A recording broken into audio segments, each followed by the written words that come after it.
Hello my dear friend, you are again welcome to PLC microcontroller and SCADA video lecture. आपको जानकारी के लिए बता दें कि PLC का सभी वीडियोस अपलोड हो गए हैं और माइक्रो कंट्रोलर की वीडियोस डे बाय डे एक एक वीडियो एक एक टॉपिक सीक्वेंस वे में अपलोड हो रहे हैं। तो आज के वीडियो लेक्चर में हम पढ़ने वाले हैं, जैसे कि आप जानते हैं पिन डिटेल्स जो हैं अपलोड हो चुके हैं। आज के वीडियोज़ में हम मेमोरी ऑर्गेनाइजेशन पढ़ने वाले हैं। तो let's come on our topic memory organisation. तो देखिए मेमोरी ऑर्गेनाइजेशन, इससे पहले हमने माइक्रो कंट्रोलर के फीचर्स के बारे में बता दिया है। तो वहाँ पे हमने बताया था कि इसमें रैम और रोम कितनी होती हैं 8051 माइक्रो कंट्रोलर में। तो आप जानते हैं कि 8051 में 4 KB जो होता है रोम होता है, 4 KB का रोम होता है और रैम कितना होता है आई होप आपको पता होगा। अगर नहीं पता तो जाके उस वीडियो में देखिए, उस वीडियो में बहुत अच्छे से बताया है मैंने। तो यहाँ पे हम देखेंगे मेमोरी ऑर्गेनाइजेशन। मेमोरी मतलब बढ़ाना, मतलब देखिए क्या लिखा है, to interface external memory to microcontroller is very important to enhance the capability of microcontroller। मतलब माइक्रो कंट्रोलर का कैपेबिलिटी इन्हेंस करने के लिए उसमें अलग से मेमोरी हम एक्सटर्नली जोड़ते हैं, तो उसी को हम मेमोरी ऑर्गेनाइजेशन कहते हैं। हम पीएलसी में इंटरफेस के बारे में बता दिए हैं बहुत अच्छे से, इंटरफेस मीन्स क्या होता है। तो आप नहीं देखे तो वहाँ जाके देख सकते हैं, बहुत अच्छे से समझाया हमने। तो यहाँ पे बस आपको मेमोरी ऑर्गेनाइजेशन से ही समझना है कि माइक्रो कंट्रोलर की कैपेबिलिटी को बढ़ाने के लिए हम मेमोरी ऑर्गेनाइजेशन का यूज़ करते हैं।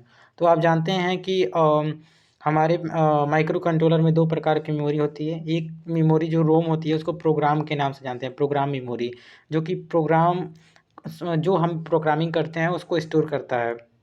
प्रोग्राम मेमोरी जो होता है वो परमानेंट मेमोरी होता है, इसमें से डाटा मतलब इरेज नहीं होता है। और जो रोम होता है वो टेम्प्रोरी मेमोरी होता है। तो देखिए हम देखते हैं प्रोग्राम मेमोरी।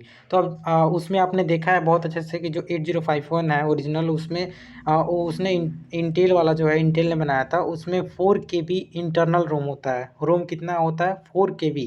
4 KB हमने पहले भी बताया, 4 KB इंटरनल रैम होता है। But if you want to extend the memory, लेकिन अगर हम मेमोरी को बढ़ाना चाहें इसमें 8051 माइक्रो कंट्रोलर में, तो extend up to 64 in two way, मतलब हम केवल 64 KB तक ही बढ़ा सकते हैं। हमने उसमें भी बताया था कि केवल दोनों में 64 KB तक एक्सटर्नल हम मेमोरी बढ़ा सकते हैं, राइट। तो 64 KB तक बढ़ाने के लिए दो वे हैं, दो तरीके हैं। तो पहला तरीका है इंटरनल के 4 KB को लेके और एक्सटर्नल के 64 KB को लेके हम एक मतलब एक एक वे बना सकते हैं। और दूसरा वे होता है केवल 64 एक्सटर्नल को लेंगे, मतलब एक बार में केवल हम मेमोरी ऑर्गेनाइजेशन, मतलब एक्सटर्नल केवल हम 64 KB ही यूज कर सकते हैं, इससे अधिक यूज नहीं कर सकते हैं।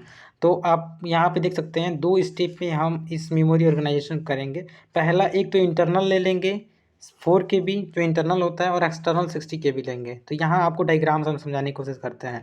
तो देखिए पहला, हाँ जी, तो पहले फिगर से आप यहाँ से बहुत ही अच्छे से देख सकते हैं कि हमने बताया कि इंटरनल के 4 KB को लेंगे और एक्सटर्नल के 64 KB को हम लेंगे। तो यहाँ से फिगर से बहुत ही क्लियर है। देखिए सबसे पहले इसको समझने के लिए थोड़ा हम जूम कर लेते हैं, जो कि आपको अच्छे समझ में आए। तो देखिए ये इंटरनल रोम है, ये इंटरनल रोम है, इसका 4 KB ले लिए, और इसका जो मतलब लोकेशन होता है मेमोरी का 00H से लेकर 0FFH तक होता है। ये आपको याद करने पड़ेंगे, इसके लिए कोई ट्रिक नहीं है। तो जो इंटरनल मेमोरी होता है मतलब माइक्रो कंट्रोलर में, उसका जो 4 KB वाला है उसका लोकेशन 00H से 0FFH तक होता है। अगर हमें एक्सटर्नल मेमोरी का यूज करना है इंटरनल के साथ, तो जो ये पिन होता है इनेबल एक्सेस, जो कि हमने पिन डायग्राम में बताया था बहुत अच्छे से, इसका क्या यूज होता है। तो आप जानते हैं कि यहाँ पे जो सबसे ऊपर जो माइक्रो कंट्रोलर में पिन होता है वो पावर सप्लाई के लिए होता है। पावर सप्लाई 5 वोल्ट देंगे तो हमारा ये पिन जो होगा वो एक्टिव हो जाएगा। जब एक्टिव हो तो एक्सटर्नल हम कितना जोड़ेंगे, यहाँ आप देख सकते हैं एक्सटर्नल हम 60 KB जोड़ सकते हैं। और ये 60 KB का जो लोकेशन होता है 100H से FFH तक होता है, ये एक्सटर्नल मेमोरी होता है। तो यहाँ से आप बहुत अच्छे से देख सकते हैं, एक तो इंटरनल 4 KB और एक्सटर्नल 64 KB को हम क्या कर सकते हैं, ऐड कर सकते हैं इस माइक्रो कंट्रोलर में। ये पहला वे हुआ। तो इसको अच्छे से एक बार हम यहाँ पे देख सकते हैं, जो कि आपके बुक में ऐसे दिया हुआ है। तो यहाँ भी वही दिया हुआ है, लेकिन वो फिगर आपको हम समझाने के लिए बताए थे। तो यहाँ देख सकते हैं ये आपका रो मेमोरी है। इसमें एक तो इंटरनल हो गया, इंटरनल कितना हो गया, इंटरनल हम 4 KB लेंगे और एक्सटर्नल 64 KB लेंगे, राइट। तो यहाँ पे इंटरनल जो होता है मेमोरी उसका लोकेशन 00H से 0FFH तक होता है, और जो हमारा एक्सटर्नल होता है 100H से FFH तक होता है एक्सटर्नल का।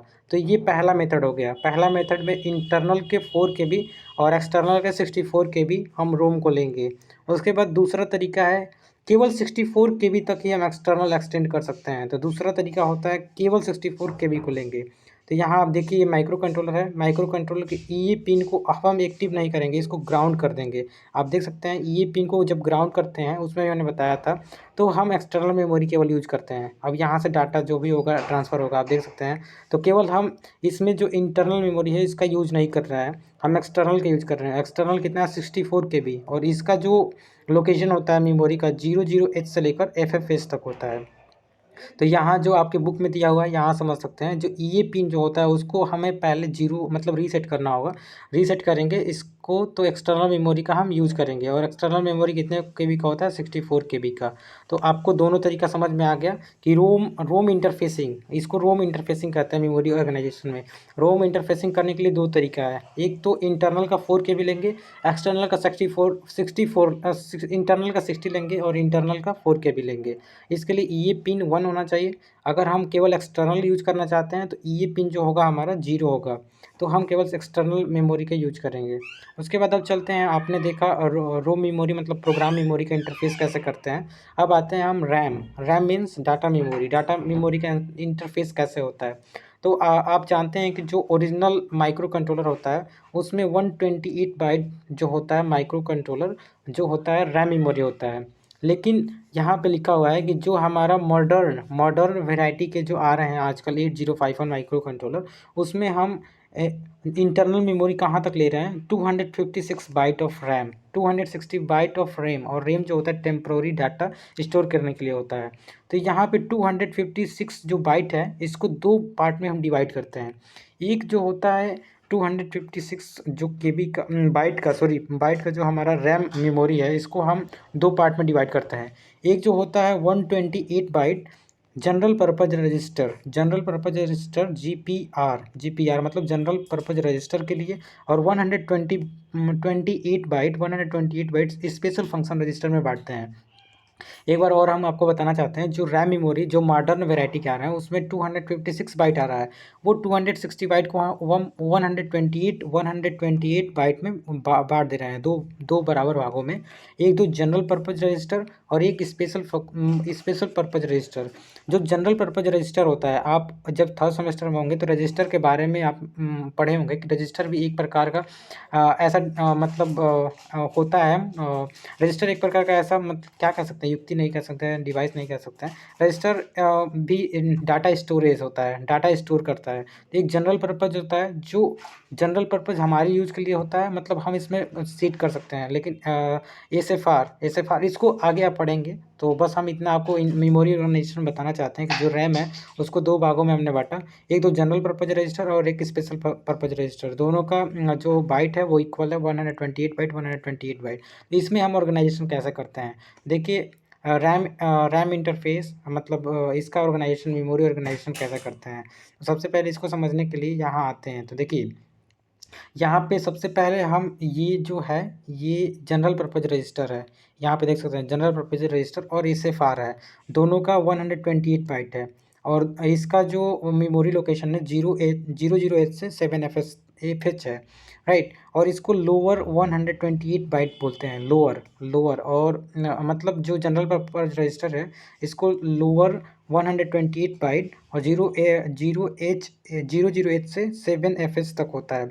और ये जो एसएफआर होता है इसको अपर बोलते हैं, और 80H से लेकर FFH तक होता है।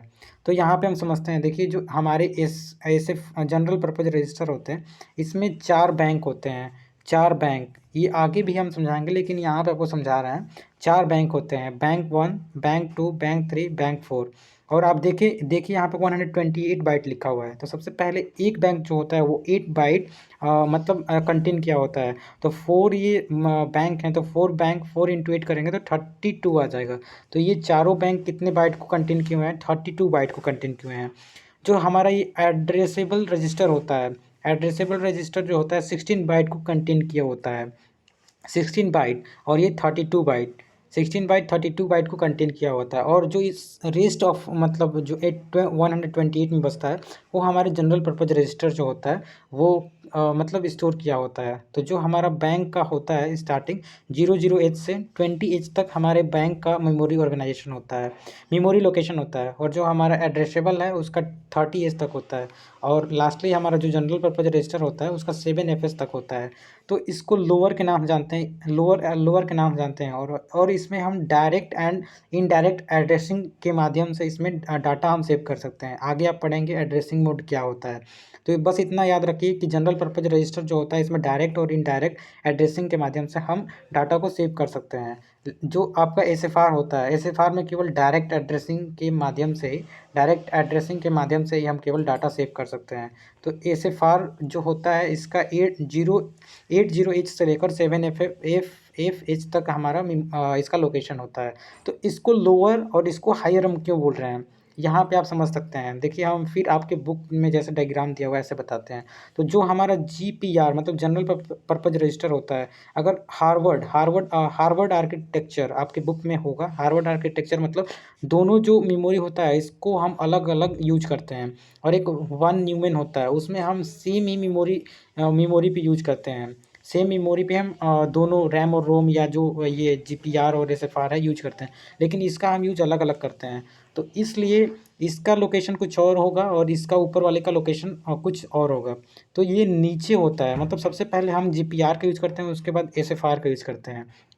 सो दैट्स वाई जो जीपीआर है इसको हम लोअर 128 बाइट और इसका लोकेशन 0HH से लेकर 7FH तक होता है। और जो ये हमारा मतलब ये जो हमारा क्या बोल सकते हैं एसएफआर है, एसएफआर को अपर 128 बाइट ये 80H से FFH तक होता है। तो आप यहाँ पे देख सकते हैं जो ये हमारा जनरल पर्पज रजिस्टर है, और जो ये एसएफआर है जो इंटरनल, अभी आप इंटरनल के बारे में पढ़ रहे हैं, इंटरनल रैम मेमोरी के बारे में पढ़ रहे हैं, जो कि जो इंटरनल मेमोरी जो होता है आप देख सकते हैं इंटरनल मेमोरी जो होता है 256 बाइट। अभी तो इसमें एक्सटर्नल हम यूज ही नहीं कर रहे हैं। तो 128 बाइट कैसे यूज होता है, सबसे पहले इसमें हमारा रैम जो होता है दो पार्ट में बटा हुआ था, एसएफआर और जीपीआर जनरल पर्पज रजिस्टर, और दोनों का 128 बाइट। तो यहाँ भी 28 बाइट 128 बाइट, यहाँ भी दोनों का लोकेशन भी आप देख सकते हैं 0HH से चालू होता है, इसको लोअर बोलते हैं क्योंकि नीचे होता है, और एसएफआर जो होता है अपर होता है इसलिए अपर 128 बाइट बोलते हैं। ये डायरेक्ट और इनडायरेक्ट एड्रेसिंग मोड से हम इसमें डाटा सेव कर सकते हैं। इसमें केवल डायरेक्ट मोड होता है, डायरेक्ट एड्रेसिंग मोड, और बिल्कुल वैसे ही जैसे हमने रोम में इंटरफेसिंग देखा, हम रैम में भी वैसे ही इंटरफेस करेंगे। तो रैम इंटरफेस करने के लिए केवल 64 के भी एक्सटर्नल हम यूज कर सकते हैं। उसमें ई पिन का यूज कर रहे थे, इसमें हम ई पिन का यूज नहीं करेंगे, केवल हमें एक्सटर्नली ऐड करना होगा तो हम 64 के भी ही ऐड कर सकते हैं एक्सटर्नल मेमोरी, जिसका लोकेशन 0H से FFH तक होता है। लेकिन उसमें हम इंटरनल और एक्सटर्नल को भी ऐड कर सकते थे, लेकिन इसमें केवल एक्सटर्नल हम यूज करेंगे क्योंकि पहले से 128 बाइट और 128 बाइट जीपीआर और एसएफआर कंटेंट किए हुए हैं। तो इसमें उतना रिक्वायरमेंट नहीं होता है जितना कि उसमें होता है, क्योंकि उसमें 4 KB इंटरनल होता है। और यहाँ पे इंटरनल आप देख सकते हैं जो रैम मेमोरी होता है, रैम में इंटरनल 256 बाइट है, और 4 KB के आगे बाइट आप देख सकते हैं। तो आई होप आपको ये समझ में आया हो। आई नो ये आपके लिए डिफ़िकल्ट होगा समझने में, तो आप एक बार वीडियो में देखने के बाद एक बार फिर समझने की कोशिश करेंगे तो आपको समझ में आ जाएगा। आफ्टर डैट यू कैन मतलब अपने बुक में भी देख सकते हैं, इतना आसान भी नहीं है माइक्रो कंट्रोलर ही एक ऐसा मतलब पीएलसी माइक्रो कंट्रोलर और स्काडा में ऐसा चैप्टर है जो थोड़ा टिपिकल है, लेकिन I am making you very easy, कोई दिक्कत नहीं होगी। देखिए सबसे पहले हमने बताया मेमोरी ऑर्गेनाइजेशन में, एक बार और मैं रिपीट कर दे रहा हूँ। प्रोग्राम मेमोरी होता है जिसे रोम बोलते हैं, और जो ये डाटा मेमोरी होता है उसे रैम बोलते हैं। जो प्रोग्राम मेमोरी होता है उसके दो तरीके होते हैं हम मेमोरी ऑर्गेनाइजेशन करने के लिए, एक तो इंटरनल 4 KB लेंगे और एक्सटर्नल 60 लेंगे, तो 64 KB हो जाएगा। केवल हम 64 KB का ही एक्सटर्नल यूज कर सकते हैं। जो दूसरा तरीका होता है केवल 64 KB लेंगे। तो इसमें करने के लिए हमने आपको तरीका बताया कि ई पिन जो होगा केवल 64 KB लेंगे, तो ई पिन जो होगा वो 0 होगा, उसको ग्राउंड करेंगे। लेकिन अगर हमें दोनों यूज करना है external as well as internal, तो इंटरनल का 4 KB लेंगे और एक्सटर्नल का 64 लेंगे। इसमें हमारा ई पिन जो होगा 1 होगा। और हमने SFR और जनरल पर्पज रजिस्टर रोम मेमोरी में आपको बता दिया कि 128 बाइट जो होते हैं डाटा को स्टोर कर सकते हैं, और इसमें भी जो हमारा एक्सटर्नल मेमोरी होता है उसको हम यूज कर सकते हैं 64 KB तक। सो आई होप आपको समझ में आ गया हो कि मेमोरी ऑर्गेनाइजेशन क्या होता है। मेमोरी ऑर्गेनाइजेशन केवल हमारे जो 8051 माइक्रो कंट्रोलर होता है उसकी कैपेबिलिटी को इन्हेंस करने के लिए हम यूज करते हैं, right. So lastly, I'd like to say, if you have any confusion, then please comment here and not forget to share it. Thank you.